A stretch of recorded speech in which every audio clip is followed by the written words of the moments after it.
how to use the power of gratitude to amplify your results. Now, we hear a lot about gratitude.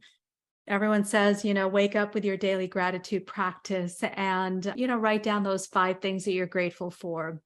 But I want to go deeper than that. And there's a few concepts that I want to share with you. And again, please, let us know how this is resonating with you and what your takeaway is. Gratitude means that we are talking about what we're grateful for.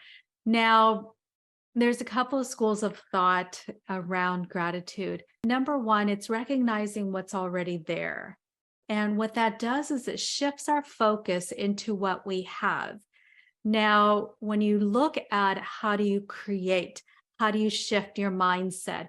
How do you determine without a doubt the path that you're going to head down and carve that path out and create the results you want? It's managing and being the driver's seat in the area of your focus. Henry David Thoreau says, stand guard at the portal of your mind. So we want to be very diligent about what we're focusing on. You get what you focus on, so focus on what you want. So often we're focusing on what the problem is. So often we're focusing on what's missing. So often in life we focus on what's wrong. Now, that's a natural reaction. It's not a negative.